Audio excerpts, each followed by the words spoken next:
देखते हैं खबरों को विस्तार से। और आज हम सबसे पहले बात करने वाले हैं कि बिहार की राजनीति अब किस दिशा में जाती हुई दिख रही है, अब आगे वहां क्या होने वाला है। पहले यह रिपोर्ट देखिए कि बिहार के मुख्यमंत्री नीतीश कुमार का राज्यसभा में जाना तो तय हो चुका है, क्योंकि कल ही नीतीश कुमार जी ने राज्यसभा की सीट के लिए अपना नामांकन भर दिया। तो अब सभी की नजरें बिहार के अगले मुख्यमंत्री के नाम पर है कि कौन होंगे, बिहार में नई सरकार कैसी होगी, मुख्यमंत्री कौन होगा। सभी के बीच यही तो चर्चा है। इस बीच नीतीश कुमार ने आज ही शाम पार्टी की बैठक बुलाई है। आज शाम 5 बजे मुख्यमंत्री आवास पर यह महत्वपूर्ण बैठक होने वाली है। बैठक में नई सरकार के गठन को लेकर चर्चा होने वाली है, ऐसा समझा जा रहा है। और साथ ही एक चर्चा और कि नीतीश कुमार के बेटे निशांत कुमार के भी राजनीति में आने की चर्चा हो रही है। पिछले कई दिनों से यह चर्चा है, क्योंकि जेडीयू के नेता इस बारे में दावा कर रहे हैं कि निशांत कुमार जेडीयू को ज्वाइन करने वाले हैं। लेकिन ये जो कुछ हो रहा है, इसको लेकर बिहार में विपक्ष बिल्कुल हैरान परेशान दिखाई पड़ रहा है। ऐसा इसलिए क्योंकि मुख्यमंत्री नीतीश कुमार के इस तरह से पद छोड़ने की विपक्ष को कहीं दूर दूर तक उम्मीद नहीं थी। ऐसा लग रहा है कि बिहार में एनडीए में पूरी तरह से सहमति बनी हुई है। बीजेपी और जेडीयू के बीच आपसी सहमति से पूरा फॉर्मूला लगता है निकाल लिया गया है। और यही वो बात है जो बिहार में विपक्षी पार्टियों को हैरान और परेशान कर रही है। इसीलिए ऐसी ऐसी प्रतिक्रियाएं भी आ रही हैं।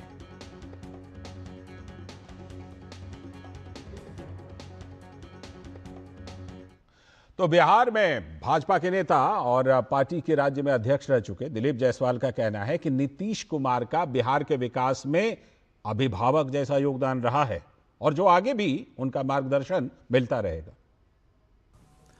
आदरणीय नीतीश कुमार जी बिहार के जो नया बिहार है उसके विश्वकर्मा के रूप में उन्होंने विकसित बिहार के सपना को और उस लक्ष्य को प्राप्त करने का प्रयास किया और आगे भी अभिभावक के रूप में बिहार कैसे आगे बढ़ेगा और इसका उनका जो है सानिध्य मिलता रहेगा। तो ये बात आपने सुन ली दिलीप जायसवाल की। और भाजपा के एक और नेता रामकृपाल यादव का कहना है कि नीतीश कुमार दिल्ली जाने के बाद भी बिहार के लिए विकास करते रहेंगे। नीतीश कुमार जी खुद का डिसीजन लेते हैं और विपक्ष को एक मौका मिल गया है, कुछ कहने के लिए है नहीं तो कुछ कह रहे हैं। विपक्ष का कलेजा फट रहा है। नीतीश कुमार जी किसी के दबाव में आज तक काम किए हैं? कोई बतावे तो। वो दबाव बनाए थे, उनके साथ गलती से माननीय मुख्यमंत्री नीतीश कुमार जी चले गए थे। दबाव बनाए, 1 मिनट दबाव बर्दाश्त किए। आने वाले दिन में वो दिल्ली रह कर के भी बिहार के विकास में जो उनकी अहम भूमिका है, जिससे विकसित बिहार का सपना उन्होंने देखा है और उसके लिए कार्रवाई कर रहे हैं अपनी सरकार के माध्यम से।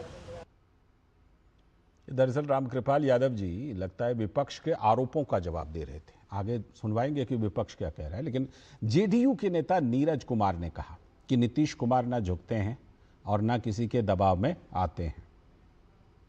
नीतीश कुमार जी को कोई हाईजैक कर लेगा।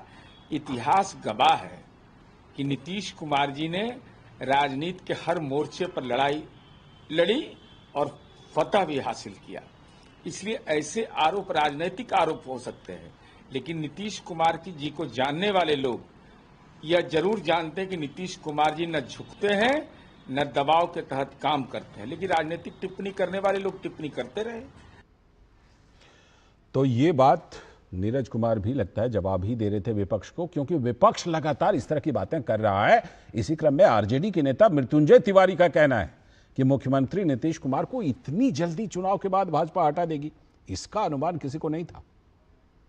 बिहार की राजनीति में बड़ा उलटफेर, उथल पुथल अचानक से कल दोपहर बाद से देखने के लिए मिल रहा है।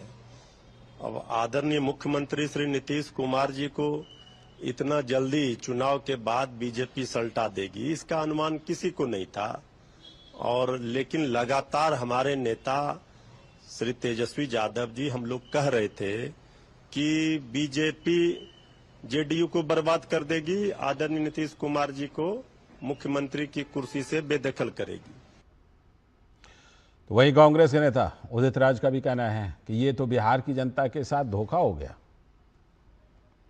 जो सपने में कभी नहीं देखा होगा श्री नीतीश कुमार कि कभी वो इनको इस दुर्गति का सामना करना पड़ा, लेकिन करना पड़ा और आदेश गया कि आप वहाँ से कुर्सी छोड़ो, और आदेश गया कुर्सी छोड़ने का,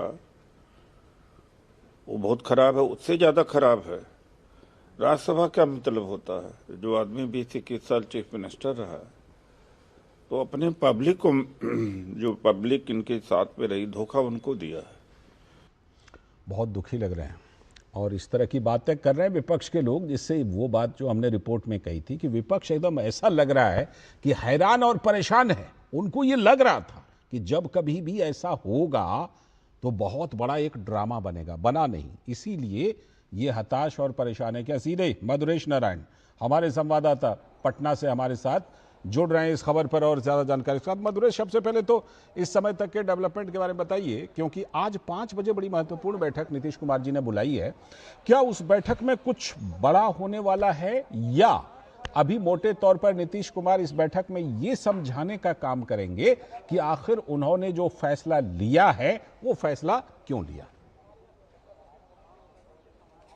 हाँ बिल्कुल, देखिए लालचंद जी, जो आज सुबह से पूरी घटनाक्रम हुई है वो बेहद महत्वपूर्ण रही। सबसे पहले जो कार्यकर्ता हैं वो निश्चित रूप से निराश हैं, क्योंकि नीतीश कुमार जिनको वो एक 2 दशक से अपने अभिभावक के रूप में देख रहे थे, नीतीश कुमार बिहार छोड़ करके दिल्ली जा रहे हैं। हालांकि नीतीश कुमार ने ये साफ कहा है कि वो दिल्ली रहें या कहीं रहें, वो बिहार की जनता के साथ में कनेक्टेड हैं और समय समय पर अपने गाइडलाइंस जो है, जो बिहार में जो भी सरकार रहेगी उसको देते रहेंगे। तो ये एक वाकया है। दूसरा वाकया ये है कि हम जैसा भी कह भी रहे थे कि जो निशांत कुमार हैं उनके आने का एक प्रकरण है, एक कि निशांत कुमार कब जदयू ज्वाइन करेंगे, ये एक बड़ा सवाल जो है कार्यकर्ता है वो भी पूछ रहे हैं। हालांकि जो पार्टी के नेता हैं वो लगातार ये कह रहे हैं कि निशांत जल्द ही पार्टी ज्वाइन करेंगे और उनके लिए एक समय तय किया गया है, वो पार्टी ज्वाइन करेंगे। क्या वो समय 8 मार्च की तारीख है? क्योंकि चर्चा 8 मार्च की तारीख की हो रही है।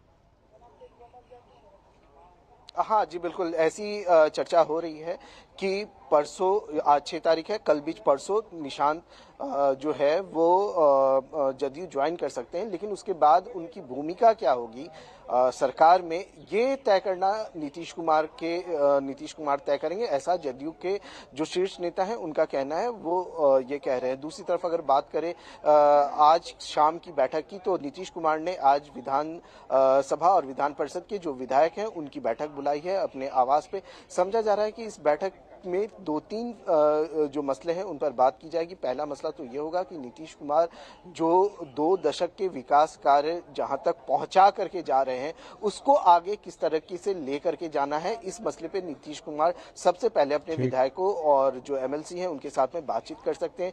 उसके बाद जो राज्यसभा का चुनाव होना है, जिसमें एनडीए की तरफ से जो 4 कैंडिडेट जिन्होंने नामांकन अमित शाह के सामने किया था, वो सारे उनके लिए जो वोटिंग होनी है उसमें क्या रणनीति होगी, क्या समीकरण होगा, उसको लेकर के भी चर्चा हो सकती है। इसके साथ ही जो अंदर से खबर आ रही है, जो चर्चा चल रही है, वो ये कि निशांत कुमार की जो एंट्री कराई जा रही है जदयू में, वो किस तरह से कराई जाए, जो सदस्य हैं उनका क्या सोचना है, क्योंकि नीतीश कुमार की शुरू से ऐसी छवि रही है कि वो कोई फैसला एक तरफा नहीं लेते हैं। जो पार्टी के नेता होते हैं, जो जनता होती है, उन सब की बातों को सुनते हैं, समझते हैं और उसके बाद ही कोई फैसला लेते हैं। बिल्कुल मधुरेश, जरा दूसरे पक्ष की बात कर लेते हैं। दूसरे पक्ष से जिस तरह की प्रतिक्रिया आ रही है, यानी विपक्ष के नेताओं की तरफ से, उससे ये लग रहा है कि उन्होंने शायद ये सोच रखा था कि ये होना तो था, इस तरह का नेतृत्व परिवर्तन होना था, लेकिन उन्होंने ये उम्मीद शायद बांध रखी थी कि जब भी ये होगा तो एक बड़ा सा हंगामा खड़ा होगा, बीजेपी जेडीयू के बीच, एनडीए की पार्टियों के बीच बड़ी तकरार होगी। वो होता हुआ नहीं दिख रहा है, इसीलिए इतने अचरज में है, इसीलिए इस तरह से हक्का बक्का एक तरह से विपक्ष है, विपक्ष के नेता हैं क्या? हाँ बिल्कुल लालचंद जी, देखिए अभी विधानसभा सत्र जब चल रहा था उस वक्त का मतलब आज से एक सप्ताह पहले का तेजस्वी यादव का अगर आप बयान सुनेंगे विधानसभा के अंदर और बाहर दोनों जगह का, तो वो साफ साफ नीतीश कुमार पे एलिगेशंस लगाते हुए दिख रहे थे। उनके स्वास्थ्य को लेकर सवाल उठा रहे थे और तमाम तरह की चीजें वो बोल रहे थे। लेकिन जिस तरह से हम जानते हैं कि एनडीए एक बिल्कुल इंटैक्ट पार्टी है और यहाँ पे सब कुछ एक समन्वय के साथ में होता है। चाहे हमने पिछले चुनाव में जब देखा था कि किस तरीके से जो विपक्ष था वो टिकट बंटवारे के मुद्दे पर बिखर गया था, लेकिन एनडीए एक तय समय पर ने एक फॉर्मूले के तहत अपने टिकट का बंटवारा किया था। तो कितनी मतलब स्मूथ तरीके से एनडीए ने उस एक कॉम्प्लेक्स चीज को किया था, उतना ही स्मूथ तरीका आज भी दिख रहा है। स्मूथ तरीके से नीतीश कुमार का नामांकन राज्यसभा के लिए हुआ है। नीतीश कुमार दिल्ली जा रहे हैं और कहा जा रहा है कि जो नया चेहरा होगा उसका भी चुनाव आपसी समन्वय से होगा, आपसी बातचीत से जल्दी कर लिया जाएगा। तो कहीं ना कहीं जो विपक्ष है उसको बड़ी परेशानी हो रही है, क्योंकि विपक्ष को लगा था कि जब भी ऐसा होगा एक बड़ा मुद्दा मिलेगा, एक बड़ा उसको मुद्दा मिलेगा जिससे वो स्विफ्ट कर सकेगी, लेकिन ऐसा हो नहीं सका है। बहुत समन्वय के साथ में शांतिपूर्ण तरीके से नीतीश कुमार ने समझबूझ के साथ में ये फैसला लिया है और इस फैसले का फायदा कहीं से भी विपक्ष को मिलता हुआ तो नहीं दिख रहा है। मधुरेश, एक सवाल अगर मैं ना पूछूं तो दर्शकों को लगेगा कि हमारे मन का सबसे बड़ा सवाल तो पूछा ही नहीं। सबके मन में यही बात चल रही है कि अगला मुख्यमंत्री कौन होगा। जाहिर सी बात है 3-4 नाम चल रहे हैं, तो मैं ये चाहता हूं कि पटना में जरा ग्राउंड से आप बता दीजिए हमारे दर्शकों को कि क्या चल रहा है, किस नाम की चर्चा है, कुछ कंक्रीट मिल पा रहा है या अभी तक ऐसा कुछ नहीं है? देखिए लालचंद जी, आप खुद भी जानते हैं कि बीजेपी बहुत सरप्राइजिंग पार्टी है। बीजेपी के फैसले चौंकाने वाले ही होते हैं ज्यादातर, चाहे राष्ट्रीय अध्यक्ष का चुनाव हो या फिर दिल्ली में सीएम पद के उम्मीदवार का चुनाव हो। बीजेपी ने लगातार चौंकाया है, लेकिन फिर भी कई नाम हैं जो अभी चर्चा में बने हुए हैं, लेकिन पुख्ता तौर पे अभी कुछ नहीं कहा जा सकता है। जिन नामों की चर्चा बेहद हो रही है उनमें दोनों डिप्टी सीएम का नाम है जो सम्राट चौधरी हैं, इसके अलावा विजय कुमार सिन्हा भी हैं, इसके अलावा संजीव चौरसिया का नाम चल रहा है। जो संजीव चौरसिया गंगा प्रसाद के बेटे हैं और 2015 से दीघा के से विधायक हैं, उनका भी नाम काफी लिस्ट में आगे चल रहा है। इसके अलावा नित्यानंद राय का नाम चल रहा था। तो ऐसे तमाम कई कयास लगाए जा रहे हैं। चर्चा तो कई नामों की हो रही है, लेकिन हम अभी पुख्ते तौर पे कुछ कह नहीं सकते हैं जब तक कोई कंक्रीट हमारे पास में कोई खबर ना आ जाए। और ये भी कि ये कहना तब और ज्यादा मुश्किल हो जाता है मधुरेश जब वो पार्टी बीजेपी हो, है ना। किसी दूसरी पार्टी के लिए तो फिर भी आप कुछ अनुमान लगा सकते हैं, लेकिन बीजेपी के लिए कुछ कहना फिलहाल बहुत मुश्किल है। शुक्रिया फिलहाल आपका, आगे अपडेट लेते रहेंगे आपसे मधुरेश। आपका बहुत बहुत शुक्रिया जुड़ने के लिए इस खबर पर और विश्लेषण करने के लिए। तो हमारे संवाददाता मधुरेश नारायण जुड़े हुए थे हमारे साथ पटना से, और हम बात कर रहे थे कि पटना में आगे चलकर बिहार की राजनीति में क्या कुछ हो सकता है। और अब हम आगे चलकर के बड़ी चर्चा खास मेहमानों के साथ जो करने वाले हैं वो चर्चा होगी कि पश्चिम बंगाल में एसआईआर पर तमाम उठापटक के बाद अब ममता बनर्जी धरने पर बैठ रही हैं। ऐसा लग रहा है कि विधानसभा चुनाव तक इस मुद्दे को छोड़ना नहीं चाहती ममता बनर्जी। इस पर करेंगे खास चर्चा ब्रेक के बाद। ट्रिंग ट्रिंग